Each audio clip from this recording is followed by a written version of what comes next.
Okay, can everyone see my slides? Yeah. Yeah. Oh, you're just in time. You have to discuss this one. All right, Matthias is back. He's gonna discuss it. Okay. People can't see it, but you can have it. And this is the hardest case we're presenting for probably 2 or 3 years. So, is everyone ready?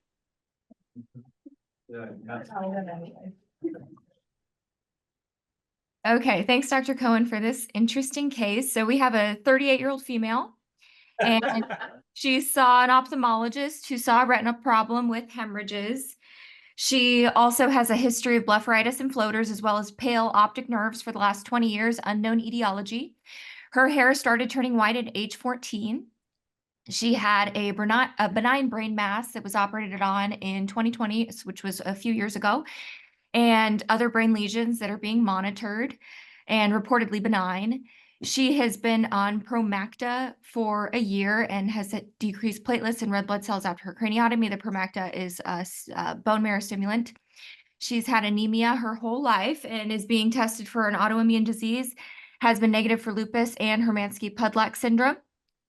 She has a history of seizures starting at age 35, epilepsy, ITP, pulmonary fibrosis. She had a PE in 2020, anemia, kidney disease, these benign brain lesions, aneurysm, osteomyelitis, neonatal abstinence syndrome, and surgical history of a craniotomy, appendectomy, jaw surgery.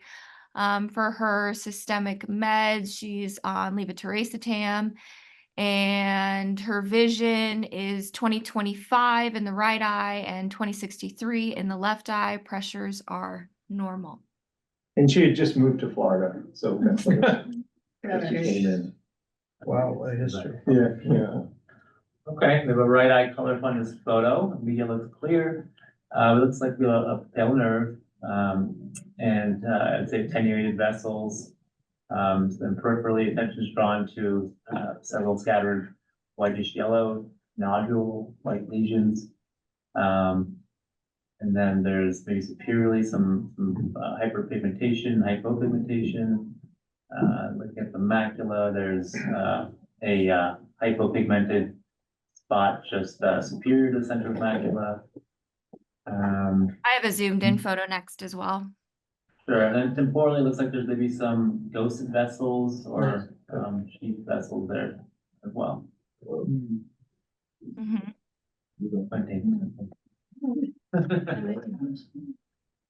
So zoomed in on the macula here, so we're seeing more of those ghosted vessels, more so the inferior macula.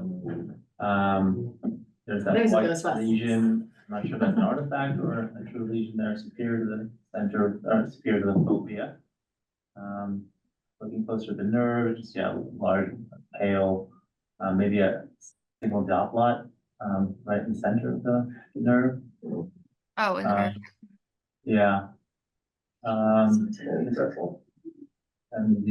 there's some like maybe pallor lesions inferiorly along the inferior temporal arcade there.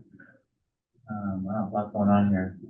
So I guess cottonwool spots all around the peripapillary area. Superiorly, I think there's some. I mean, yeah, maybe ischemic lesions there too. Okay, the fovea also has some dot plots as well. Or at least hyperpigmented areas there. Yep. Okay, left eye color fundus photo. Overall, pretty similar appearance. We have a pale nerve, thin attenuated vessels, ghosted vessels again, and then looks like there's some. Oh, sorry. That's okay. That's all right. Yeah, you can zoom in. You can zoom in. Okay. And then again, maybe cottonwool spot there nasally, as well as more distally on the superior temporal arcade. The macula has, a ghosted vessel right across the superior area there, and then a little arcuate, maybe golden yellow deposit right at the inferior fovea. Yeah, there.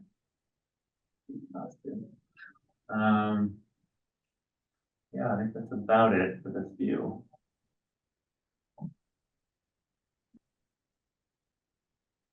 Can people see my pointer? Yes, Yeah. yeah, we can see Okay. yours. Okay, now we have the right eye, background autofluorescence. There's just kind of like a diffuse hyper autofluorescence of the macula, except for the fovea has the usual hypo autofluorescence.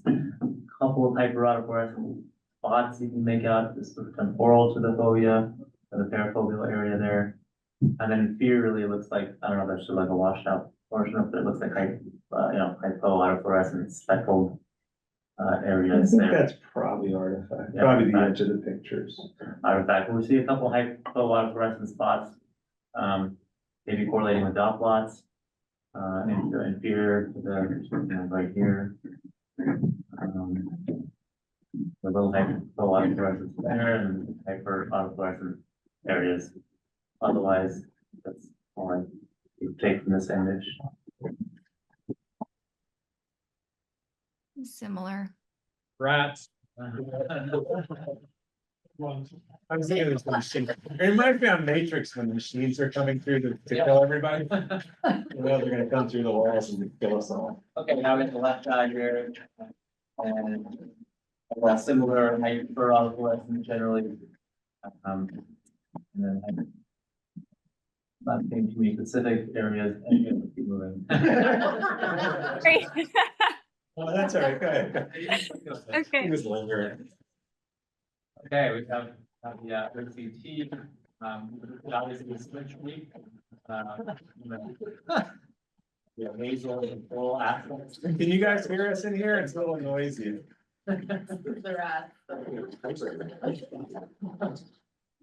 Yeah, it is a little noisy, but I can hear you.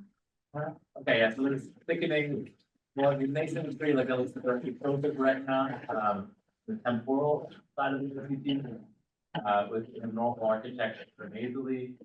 Otherwise, some of you, this level, we want to make that. It's something to be a regularity with players.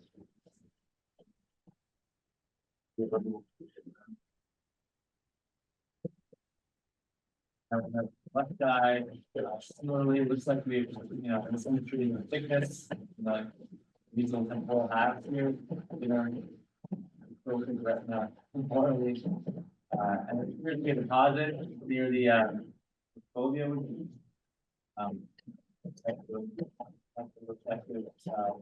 Deposit, and not seeing usual foveal contour. We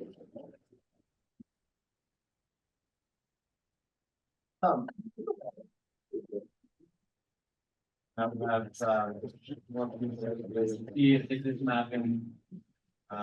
And then this view, we're seeing maybe some macular edema CM2 as well. They give us 15 minutes. They give us 15 minutes. All right, it's done.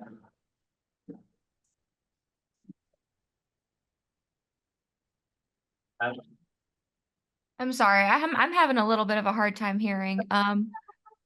Do you want to sit over here, Matt? We're gonna ask him to stop. Dr. Pavin's gonna go yell at them. I was just saying that in that right scan, we're seeing maybe some cystoid macular edema, spaces there that we hadn't seen in the last scan. This side looks similar to what we saw before, thinner architecture, in this aspect, and then on this half of the scan. Okay. Oh, look, all right, let me look at this a little closer. I guess the numbers here, yeah, that correlates. That's right.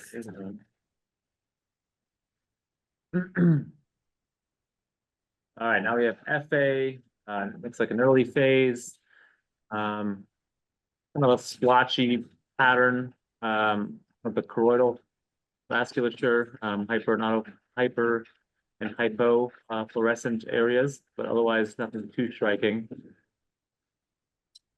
Now we're starting to fill, more like still arterial, now AV. Looks like maybe some areas of hyperfluorescence. Inferiorly here, and then a patch of hypo autofluorescence, kind of in like a triangular shape here and here as well. You can't see your phone. Oh, you can't? No. Okay, So well, it's super nasal. super nasally and, yeah, super temporally, there's some hypoautofluorescent, not hypofluorescent areas. And then also inferiorly, there's a hypofluorescent, sort of triangular patch. And should the choroid be full now? Yes. Yeah, so the choroid should be full. So if these fill later, you got a problem with the choroid. Delayed choroidal filling. Oh, there you go. Yes, so she's got some choroidal infarcts probably. Okay, we are seeing some hyperfluorescent areas, punctate areas in the macula, the central and center of the macula. And also all along the distal vasculature and inferiorly and temporally. Mhm. And what about this wedge? The back, Temporally. this whole area, yeah, this whole area. Whole temporal macula doesn't have the expected vascular pattern of hyperfluorescence. We have like, I guess, dropout Good, yeah. of the vasculature temporally to the macula.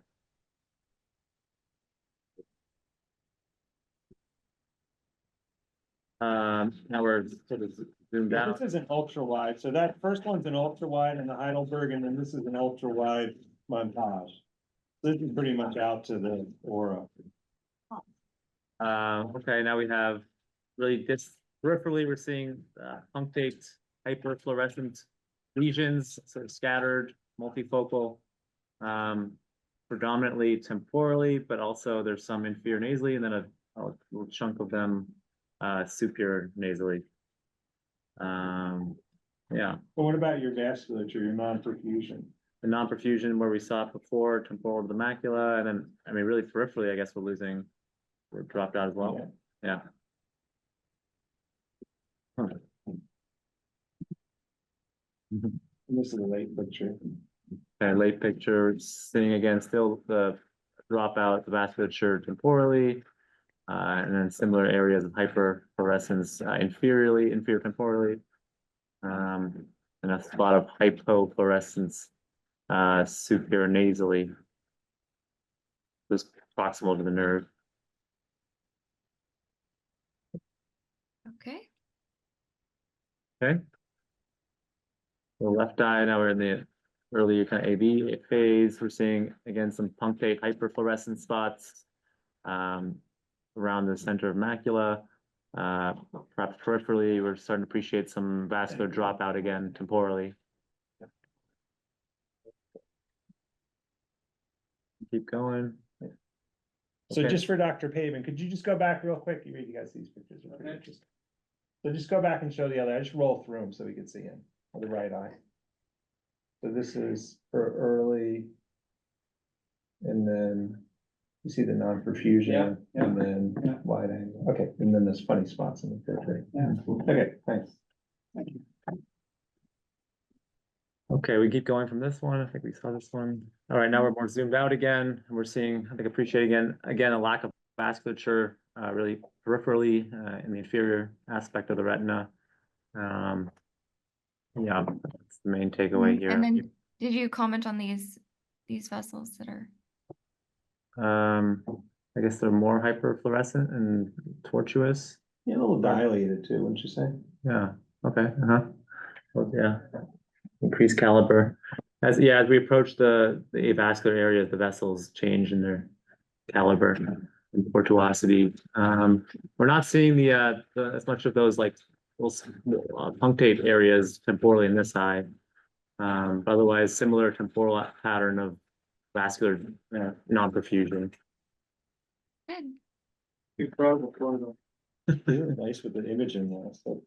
Again, here zoomed in on the FA at the left eye, and we're again appreciating those vessels around basically all around the center of the macula that are getting a little fuzzy and large caliber with some hyperfluorescent lesions around them, and then temporally again we're seeing that avascular area.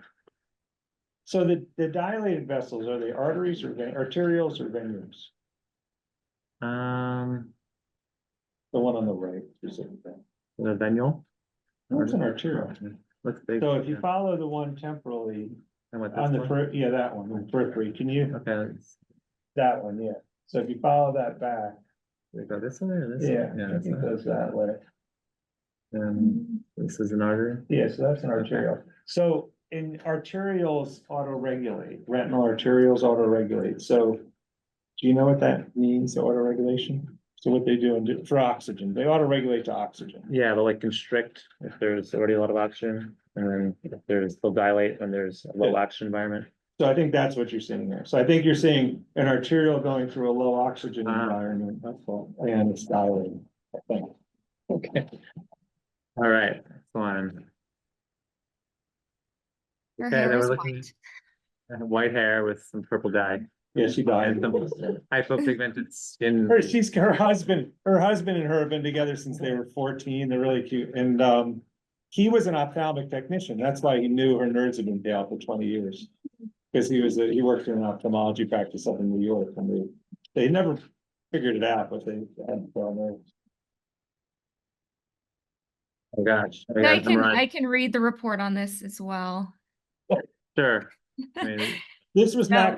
this was this was from a couple, like 6 months ago when she had that brain lesion that was biopsy. So we have a large lesion of the right frontal lobe, vasogenic edema with a midline shift extending into the basal ganglia, and it's irregularly enhancing 4.7 by 5.2 by 3.1 with calcifications. And the pathology read extensive necrosis, astrogliosis, and collections of calcium. And it's preoperative, this was thought to maybe be an astrocytoma. But then what happened post-operatively, it just went away. Do you have a follow-up, Stan? I don't believe so. I have multiple cuts Okay. of these. Yeah, what happened was later it just disappeared. So then Okay, people thought maybe it was a very weird history. so we have a summary. 38-year-old female has a history of benign brain masses with calcifications, epilepsy, poliosis, anemia, thrombocytopenia, and pulmonary fibrosis, and optic nerve pallor, which has been present for 20 years. We see attenuated and sclerotic vessels, some telangiectasias, the ghost vessels. On the FA, we have peripheral capillary non-perfusion and the patchy arteriolitis, most prominent in the left eye. And then the T2 MRI, we have the white matter lesions in the right frontal lobe with calcifications, vasogenic edema, and midline shift. And I will say for these, the systemic findings are notable. Yeah. Okay, so I guess I'll kind of break it down by the different like aspects here. I mean, in terms of the non-perfusion, Yeah. I was thinking of, I always think of things like fever or ROP, yeah, not so relevant in this case. Then it sort of seems like maybe like a vasculitis picture with those arteriolitis, and so that made me think of like Susak's or Irvin, any of those Very good. strange diagnoses. The white hair, I think like there's like a Wardenberg syndrome can do that. Higashi or like albinism. Obviously some kind of syndromic condition here with like the tumors and, oh yeah, there's also the temporal lesions, maybe think of like a parsonitis, inflammatory state, like Richard's snowballs maybe. That's really good. Yeah. But and then yeah, I think that's all I got there. So for me, mostly there is a retina specialist, mostly so for non-perfusion, Oh, yeah. fever's good. I know what Our Irvan's really good. There's another one, like, if there's no diagnosis, what's that called? Like, if it's non-perfusion, you don't find a syndrome. You just get like a 30-year-old with peripheral. Like it's more common in India. Like eels? Yeah, eels. Oh, nice, nice. So eels would be, yeah, that's what I was thinking. With Eels. the capillary non-perfusion, the choroidal, you think like GCA too, doesn't it have? Yeah, the choroidal infarctions were funny. So she's definitely, yeah, something weird. Keep going. Okay, so that was great. So yeah, the peripheral non-perfusion ROP, she in the paper that I read about this patient, she did have unsure if she was premature, and she did have that history of neonatal abstinence syndrome. Other causes that you talked about with peripheral non-perfusion fever, incontinentia pigmenti, they can have peripheral retinal avascularity, optic atrophy, but they usually have the characteristic skin findings, that splashed paint. And then we have Susac syndrome, they have multiple BRAOs, and they also can have the white matter lesions. Generally, those are in the corpus callosum, though, not necessarily associated with the other findings that she had. And you said Eales disease as well. They can have areas of retinal ischemia, often more so with like venous dilation, AV shunts, and neovascularization. Irvan as well, and Coates. And this was actually a Coates plus syndrome. Oh, So you guys heard of that? It's pretty obscure. Oh, I was wondering if ChatGPT would get it. That is so funny. It was so hard to get this diagnosis. The AI got it. that's funny. What did you have to put in to get it? How did that come later? A picture of her summing the finding and say, what's the differential? Oh my. Ah. All right, keep going. So the patient did get genetic testing, and she ended up testing homozygous positive for pathologic variants in both of her CTC1 genes, and these are associated with autoimmune recessive cerebroretinal microangiopathy with calcifications and cysts, a very descriptive name, also known as Coates plus syndrome. So this was first described in 1988 in two sisters with bilateral Coates plus intracranial calcification, and they had intergumentary findings, nail and hair thinning, and they were treated with, at least to their eyes, with the laser photocoagulation and cryotherapy successfully. So pathophysiology for this, just to review some biology, telomeres are made up of non-coding DNA, and they protect chromosomes from damage, and they shorten with each cell division.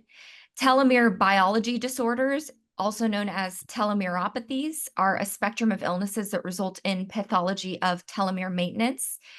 And there is a specific protein complex called the CST complex that is involved in telomere capping and regulation of telomere length.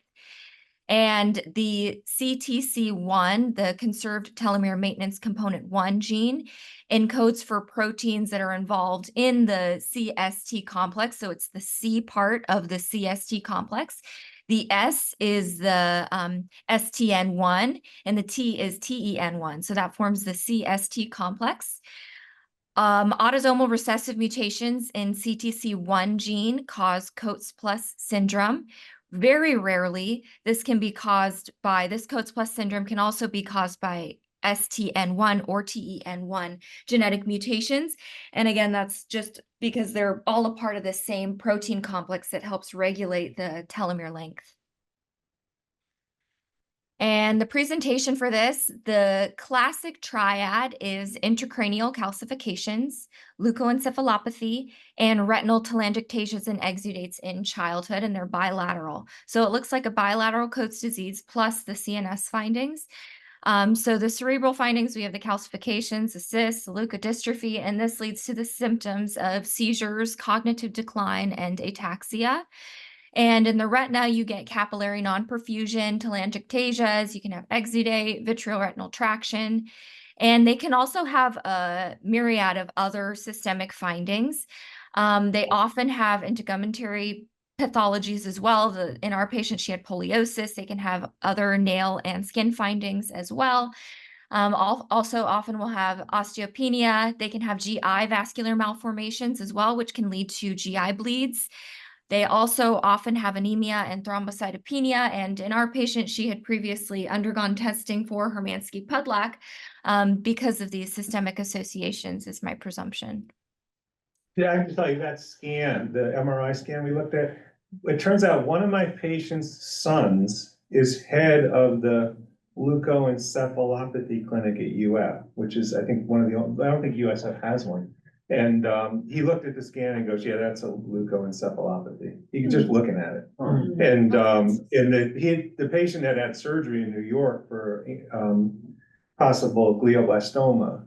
But the neurosurgeon was funny. I talked to the neurosurgeon, he goes, yeah, I thought it might be one of those funny syndromes. It's funny the way surgeons think. You know? But no one tagged it as a leukoencephalopathy. You're a surgeon, be careful what you say. Yeah, I know, just like either fix it or you can't fix it. But anyway, the neurologist looked at that and he said something about the way the enhancement just kind of follows the white matter. He said if you show that to a leukoencephalopathy specialist, they would say, oh yeah, that's a leukoencephalopathy. But they're just rare.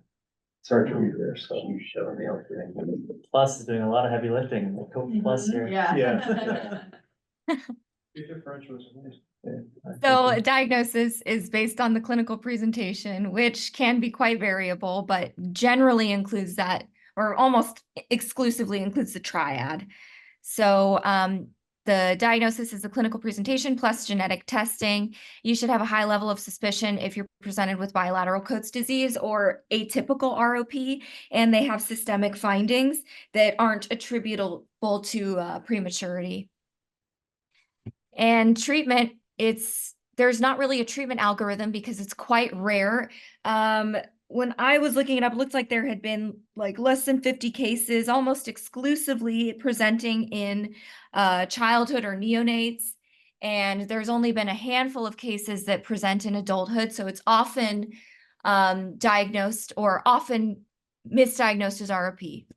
So that's high on the differential for this condition. Treatment for the eyes, PRP, cryotherapy, anti-VEGF, and steroids have all been investigated. PRP, anti-VEGF, aggressive therapy has been shown to improve the exudates, and advanced disease where it's associated with RD may require surgical intervention. The systemic treatment is supportive and multidisciplinary, oftentimes with PT and OT heavily involved. Genetic counseling is also important, and testing, particularly siblings. And there is a significant impact on morbidity and mortality. From what I was reading, they oftentimes have death in early adulthood, and this can be from the systemic findings like GI bleeds and pneumonia and stuff like that. And that is it for this case. Good job, Matthias. So, yeah, other things on this case were that this has never been reported in somebody over 21. So that's why this was published. He was 32. So if you see, this is not something you're gonna likely see in an adult, unless it's just under-recognized. But it's mostly the pediatric ophthalmologists deal with it. And you get a kid that the eyes just look funny. It's often they get these retinal detachments. It can look a lot like Coats, and then the other symptoms. And then, unfortunately, this is fatal. So I think she was starting, I haven't seen her back. This was 2022. She was starting to get a little bit of dementia. It's one of those premature aging syndromes. So there's a TREX 1, I think, is another one. They're starting to come up in ophthalmology, but it's anyway, it's kind of sad, but it was an interesting case. And my brother figured it out. Though she'd seen all these specialists in New York. 3 people had looked at the pathology slides. My brother's a neuropathologist up at Case. He's very good at figuring things out. And I sent him the pathology report, and he looked at the report and said, a lot of times these cases, someone will say it looks like radiation therapy. In the pathology report, it said it looked like the brain had radiation therapy. So why don't you test for CT1 and TREX 1? CT1.